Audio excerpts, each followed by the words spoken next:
บสวัสดีและสวัสดีพ่อแม่พี่น้องตอนนี้เข้าสู่ซองน้องดีสาวลาวเนาะน้องดีกับน้องดีมาอยู่น้ำกันนี่สบายดีแน่สบายดีเด้อ FC มื้อนี้ก็คือพาน้องดีมาเปิด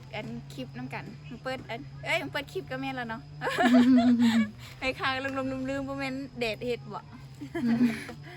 มื้อนี้น้องดีก็เปิดคลิปกับน้องเนาะเดี๋ยวสิให้น้องพาไปเบิ่งหานค้าของน้องเลยก็เงินของน้องว่าเพิ่นเฮ็ดหอดไส้แล้วเนาะเลยเพิ่นฮู้ติว่ามีไผในเฮ็ดเงินให้น้องได้ยินพอเพิ่นว่ามี2คนอยู่เฮ็ดเนาะ2คนผู้ใหญ่ใจดีที่เพิ่นเฮ็ดให้เนาะน้องดีบ่จื้อว่าคนนึงเป็นไผนะเพราะว่าคนนั้นน้องดีบ่เคยติดต่อเทื่อนะบ่ฮู้ได้ยินได้พอเว้าซื่อๆนะเพิ่นแบบสมทบสวยกันจังซี่ปะเดี๋ยวพาไปเบิ่งลูกสาวนอนแล้วบ่ลูกสาวก็นอนแล้ว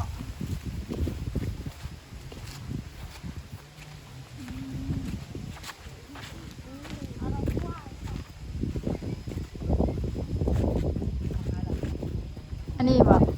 เรียนอันนี้กำลังเฮ็ดประตูนั่นแหละพาประตู อันนี้ก็คือเฮ็ดด้วยมือทานเองนี่คิดว่าแอมแป้นบ่ได้แอมบ่บ่มีบ่เขาเจ้าให้เฮ็ดด้วยเท่านี้บ่เขาเจ้ามีแต่ปูนคือปูนี่บ่เขียวเขาจะปูนั่นเด้เขียวเขาจะปูแป้นไปตัดเองอันนี้อยู่นี่ก่อนก็ได้เบาๆนั่นก็ต้องเข้าจังอยู่เย็นๆเด้จังสิเย็นเลยจ้ะอันนี้น้องดีอยู่ผีก็ได้นี่เพิ่นเฮ็ดเพิ่นเฮ็ดเองนี่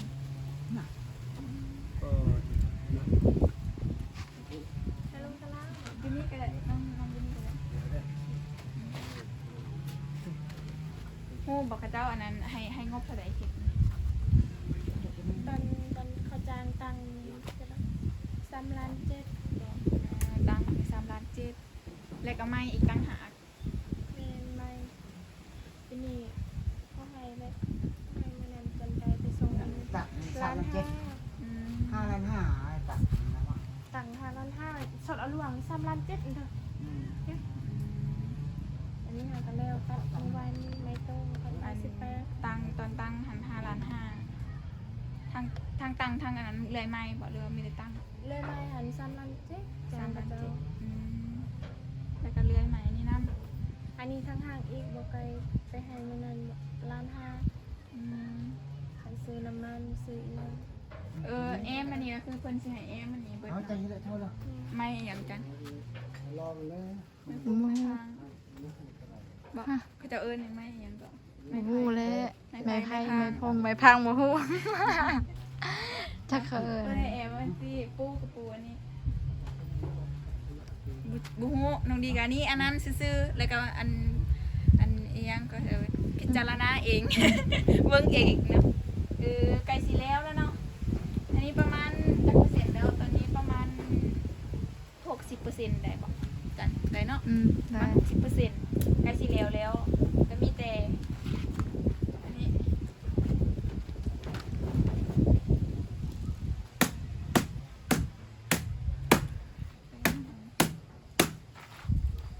มีแต่อันนี้แล้วก็แล้วประมาณนี้แล้วก็แอมเอาอันนี้ก็แอมคือกันบ่บ่ได้แอมเป็นบ่คันว่ามีได้เป็นตัวก็ได้ว่าเป็นตัวไทยอีกเพราะถ้าเฮาปู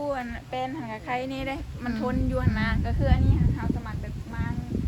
ได้สบายนะค่ะสมมุติว่ามันเพมันพังเฮาก็แบบแปลงสบายแต่ก็เพิ่นเฮ็ดซำใดก็เอาซำนั้นเนาะแล้วแต่งบเนาะ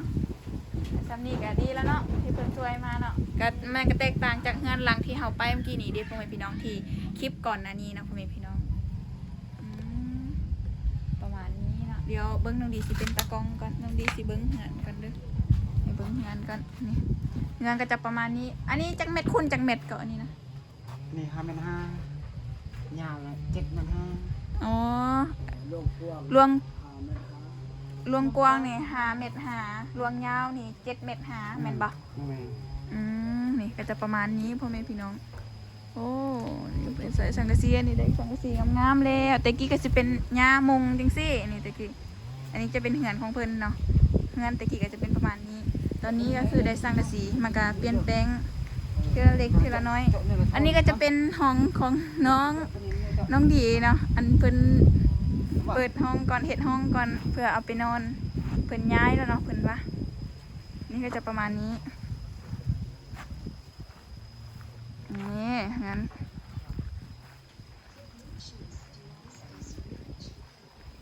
นี่โอ้ก็เฮือนลังใหญ่เติบเลยฮะจังได้ค่ะ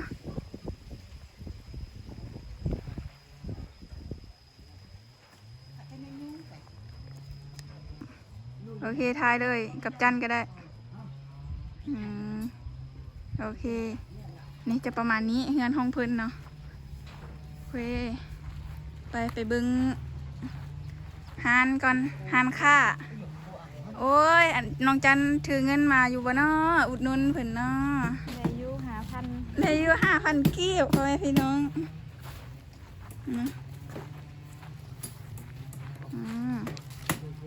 นี่อันนี้ก็จะเป็นเฮือนของเพิ่นทางนี้เนาะ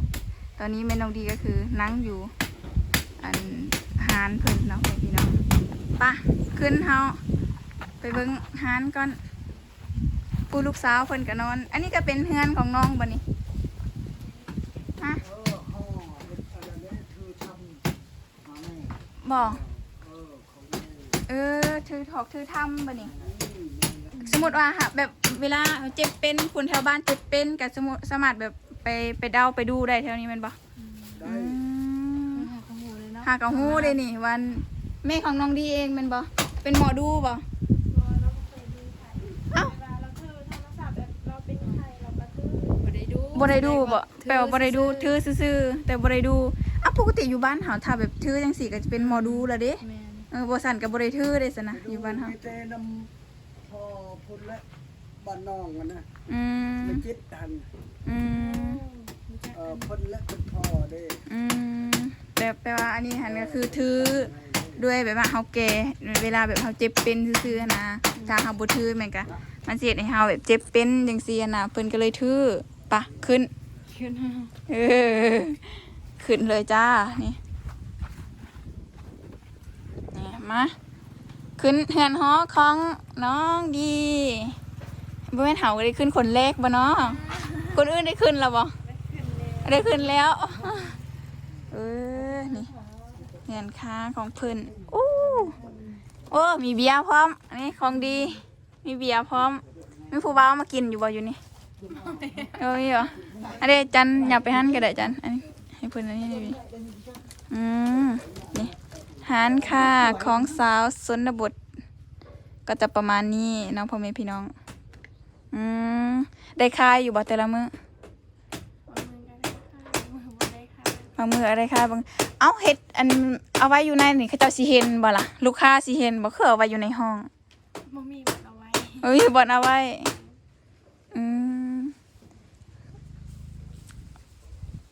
ลูกค้าก็เห็นอยู่เนาะเอาไปซื้ออยู่เมืองบ่นี่เอารถยังไปเอารถจักรไปโอ้น้องดีก็ยังบ่มีรถใหญ่เถื่อเนาะบางเที่ยสิได้ไปแก้อันเครื่องให้น้องเด้นี่อุดหนุนเพิ่นบ่เนาะเอาหยังอยากกินหยังจันอันส่วนหลายนิยมคือจะกินอันนี้เห็นว่าขนมเวียดตัวนี้เป็นทรายนี่จันอยากอยู่บ่ล่ะซื้อซอยเพิ่นลูกเพิ่นก็บ่ตื่นแหมให้ลูกเพิ่นได้กินนำไปลิ้นเฮาบ่ได้เห็นจักเถื่อลูกเพิ่นใหญ่จักปีแล้ว2 ปีปลายโสดจักปีแล้ว2 ปีคือกัน 2 ปีนี่ไว้พี่น้องนอนอยู่นี่บ่แต่ละมื้ออันถ้าสมมุติว่ามีแบบว่าผู้บ่าวสิมาลมจังซี่ขึ้นมาหาได้บ่ได้ ได้แต่ว่าบ่ให้เขาขึ้นอยู่ตาราง อยู่ตารางงานปุ้น แม่ว่าผู้สาวนอนนำข่อย2 คน ผู้สาวนอนนำ ผู้บ่าวจะเป็นลมกับเจ้าข่อยบ่ให้เขาลุกขึ้นอยู่นี่ให้เขาอยู่ตาราง บ่ได้แล้วเนาะ อย่ารบกวนลูกให้นอน อ๋ออย่ารบกวนลูกนอนกะแม่นเนาะอย่ารบกวนลูกนอนเด้จังซี่เด้แต่ว่าก็คือแต่กี้ที่ยังบ่มีลูกบ่มีหลานแม่นก็สิเข้ามาได้อืมอยู่บ้านเฮาเริ่มยังมีบ่ แบบใด แปลว่าผู้บ่าวอันมาแล้วก็มาลินแล้วก็เข้าห้องนอนจังซี่หั่นนะไปลมอยู่ห้องนอนจังซี่มีบ่ บ่ฮู้ โอ้โหนะเฮาบ่ เคย อันรุ่นเฮาแม่นมันเลยแล้ว มันบ่ค่อยมีแล้วสมัยตะกี้น่าจะมีอยู่ แต่ว่ารุ่นเฮาน่าจะบ่มีแล้วตะกี้ก็มีคือกัน แต่ว่าแถวนี้อาจสิเป็นนอกกว่าอยู่บ้านเฮาอยู่บ้านเฮาอาจสิ บ้านเฮาบางเพื่อนบางที่ก็มีเหมือนกันแต่ว่า แต่ว่าเฮาก็บ่ค่อยได้ไปมาหาสู่ได้ไปลิ้นน้ำเพิ่นเฮาก็บ่ค่อยได้ฮู้เรื่องนี้ก็คือน้องดีคือกันน้องดีก็บ่ค่อยได้อยู่บ้านก็คือตะกี้ก็ไปเรียนปุ่นอยู่สวรรค์ก็ไผสิไปอยู่ในเมืองไผสิเอาผู้บ่าวเป็นเข้าในห้องโยมันก็ ขนาดอันเอามาบ้านก็ยังยากแล้วเพราะว่าอันผู้ปกครองก็คือ ติดตามทุกบาทกาวนะพ่อแม่พี่น้อง อันนี้ วิวงามทางพูนทางนี้ก็จะเป็นสวนกล้วยปลูกหยังก็เป็นได้แถวนี้นะดินก็เจ้างามกว่าอยู่บ้านเฮาดินแถวนี้เนาะปลูกข้าวก็ได้หลายเนาะแถวนี้ก็เจ้าเฮ็ดให้นี่บ่ใหญ่บ่กว้างทางบ้านเฮากว้างกว่าเพราะว่าดินทางนี้ดินงามดินดีทางนี้ คันว่าเฮ็ดกว้างนะก็สิได้เนาะ เฮ็ดกว้างได้แต่ว่ามันหญ้ามันหกกว่าอยู่ทางบ้านเฮามันต้องสู้กับหญ้า คันว่าไทยนะก็สิได้หลายเขา นั่นแหละมันเว้าเรื่องอัน ใส่เงินอยู่ ใส่เงินใส่งบนี่แหละแล้วก็ทางนี้ส่วนหลายเขาเจ้าก็จะบ่ค่อยได้ไทยทางบ้านเฮาบุกเบิกไว้ก่อนทางนี้เด้ทางนี้ส่วนหลายก็ใส่แต่แฮงเนาะตะกี้เนาะแต่เดี๋ยวนี้ก็เริ่มใส่คือกันนั่นแหละไทยเบิดคือกันแล้วเดี๋ยวนี้โอ้แต่ว่าปีนี้ลำบากสุดเลยปีนี้ ยังบ่ได้ตก ฝนบ่ตกปีนี้ลำบากที่สุดปีหน้าก็บ่ฮู้ว่าเฮาสิเอ็ดหยังกินอันนี้มีจังซี่อันนี้ก็จะเป็นมีเวียดเด้นี่ไปตะคายนี่ทงเท่าใดมีจังซี่โอ้ทง 4,000 กีบนี่ไปเบิ่งอันนี้น้องจันว่าอันซื้อหยังไปกินบ่ยันบ่มีอันกินนี่บ่มีหยังนี่ไปซื้ออยู่นี่ก็ได้กินเลยนี่ต้มมีอยู่นี่ก็ได้กินมีแล้วทงหนึง 4,000 กีบก็อิ่มแล้วน่ะมามันสูงอยู่ ได้อยู่โอ้อยู่นอกน่ะเย็นแหละ ต้องเครื่องสำอางยังเวียนอยู่อ่ะปลาที่โทเบิ่งผมสภาพที่เขาเดินทางมา ขับรถฟุ้ง ขับรถเมื่อกี้นี่เบิ่งนี่อันนี้เมื่อกี้นี่แหงก็บ่ได้พายแบบนี้เลยคล้องคอเอา ๆยาน ย่านเนาะเขาปะไว้เนาะก็บ่ได้อยู่เนี่ยอันนี้คันบ่มีเงินดอกพี่น้องมีอยู่เงิน10-20,000 แต่ว่าเฮายาน แต่ว่าเฮายานเขาก็บ่ได้ฮู้ดอกว่าในกระเป๋าเฮามันมีอีหยังแหน่จังซี่เขาก็คิดว่ามันมีแต่เงินแล้วเนาะโอ้ยปวดอีกแล้วบ่ไหวเจ็บอันนี้ใส่อันนี้นะเบิ่งสิอุดหนุนขนมเพิ่นก่อนเอาขนมหยังดีจันอันนี้ว่าสมัยเด็ก อันนี้ว่า ขนมเส้นวะกินขนมเส้น ได้กินหยังเลี้ยงมื้อนี้สิเป็นเจเด้อมื้อนี้เด้อเจเงิน5,000กีบเอาหยังดี อันนี้น้องโอนขนม อันนี้ เสร็จแล้วนะ อันนี้คงเท่าไหร่ได้ถืออันได้ง ขาย บแล้ว ซ้ำอยู่ในเมืองกันเนาะขายราคาซ้ำกันกับ คือบ่เพิ่มราคาเพิ่มกับแถวบ้าน5,000 บาทบ่มีเงินกับบ่ได้ขายอีกนะอันนี้ได้ละหน่อยก็แย่พอได้ขายตลอดกันขายหมู่ขายจังได๋เราต้องขายสำนานเฮาสิขายแพงกว่าเก่ามันก็เป็นไปบ่ได้เพราะว่ามันบ่ได้ดิมันกำไรน้อยก็ยาพอมันได้ขายตลอดเฮาก็ได้ไปหักตลอดจังซี่ได้ขายได้จักเดือนแล้ว ให้อยู่2-3 เดือนแล้ว พอ2 เดือนแล้วเอาเงินมาแต่ใส่มาลงทุน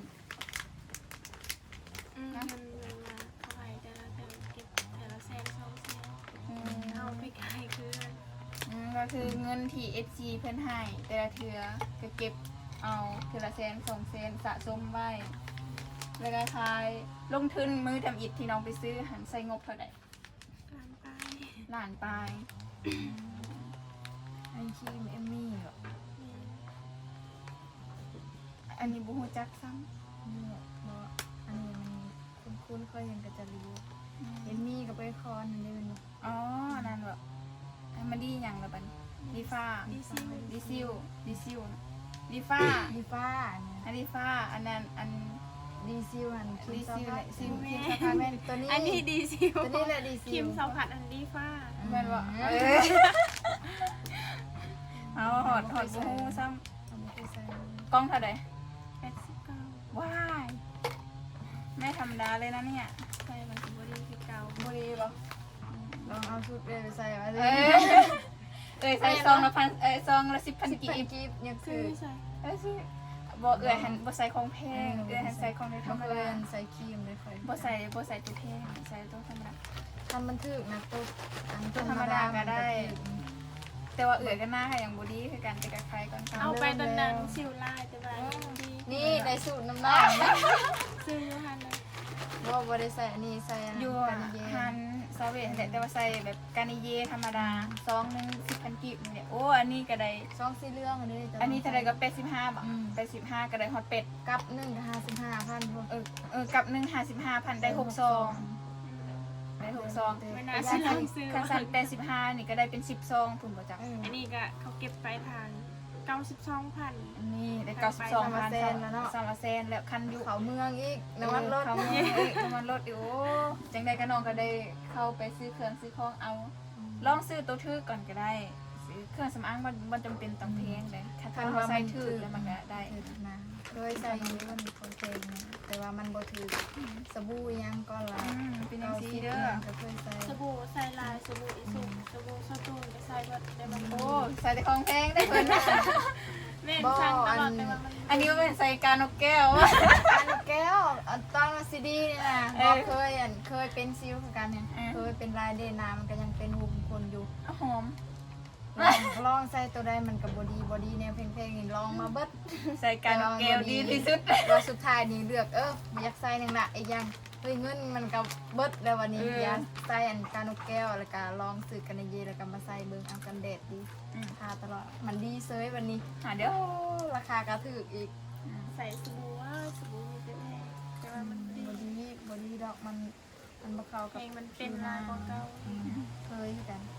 เคยเป็นกันเพื่อมันซีดีได้ซ้ำนี่แล้วก็โดนตัว บ่แม่นยังดอกบ่แม่นบ่อยากใส่ตัวมันแพงแบบมีเงินนะลัก บอกถ้าด่าเขาดีแบบนี้เดี๋ยวจะเขาไปใส่อันขี้มีอย่างนี้มันก็ดีมันเอง เป็นอย่างที่บ่อยากใส่ครีมนี่คิดว่าถ้าเราใส่แล้วแบบมันเห็นผิวหน้าหาบางนะ เวลาตากแดดปุ๊บแล้วมาซีนาเขาแดงปุ๊บฟ้ามันก็เข้าแล้วบัดนี้จังซี่ อั อั น น นี้ นั้น เคยเป็นอยู่เห็นบอลนี่ฝ่ายเคยเป็นแต่เดี๋ยวนี้มันจางหมดแล้วเคยนักเอ็กโอ้ซิลนี่หัวยักษ์ซิลเอาเลย น้ำค่อยแห้งติดกันว่าเอาเล็ดในเดียวไม่ได้เลย เดี๋ยวนี้แหละตอนนั้นคอยนั้นยังเกาะทางให้เอาทางให้ปุ๊บ บ่เฮาทาครีมเนี่ยมันจะนั่นผิวเขาบาง แต่ว่านี่ยัง กินอ่ะแม่ กิน เอาให้กินคนเดียวตอนเอาว่ะ พอคิ คื ด อ ไป บ่อยากคือบ่อยากอันนั้นคือบ่อยากปดแท้ๆแล้วถุงมือน่ะ ใช่แล้วอยาก มันใส่ยากบ่อยากปด ป้าเปียกหมดเลย แต่ว่าเหงื่อแห้งลายอีหลีอันนี้บ่ได้เลยนี่ขนาดนี้ก็ยังบ่มี นี่แถวนี้เปียกเบิดกันอยู่เรือนเปิดพัดลมใส่ตลอด ขี้ฮ้อน มือนี้จะเต็กหอน อันนี้ขี้หนาว อันนี้ขี้ฮอนโลกขี้ฮอน ถ้าสมมุติว่าอันเข้า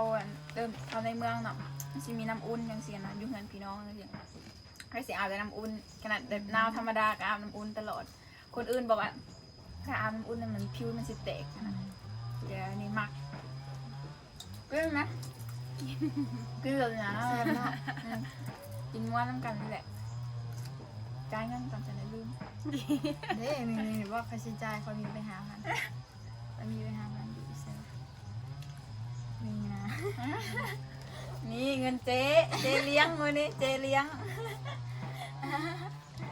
ว่าตังทอนเด้อทางที่ราคาก็สำนันอยู่แล้ว อันนี้ไว้ซื้อน้ำซื้อน้ำกิน ฮะกินถ้าบุกินเนี่ยคือสิปิดกล้องเลยยันน้องอายประจัก เจ็บวันนี้ น้องอายไปกินจากน้องอายเนาะ เอามาให้น้องจันกินก่อนแล้วก็รีวิวแล้วก็จังสิปิดคลิปแล้วแบบนี้มันยาวเลยเด้กินแล้วบ่กินตอนไหนวะกินตอนใช้ถุงมือบ่ บอกกดเลย อะไรแซ่บบ่แซ่บอยู่เด้มันหอม นัว หอมมันนัว ใส่กินกันแล้ว ใส่กินขนมนักตุ้นน้ำนี่ไปตักอยู่ใส่น้ ตักมันซ่า ำไก่บ่ ไก่กันย่างหอย น้ำท่าแล้ว แซ่บเลย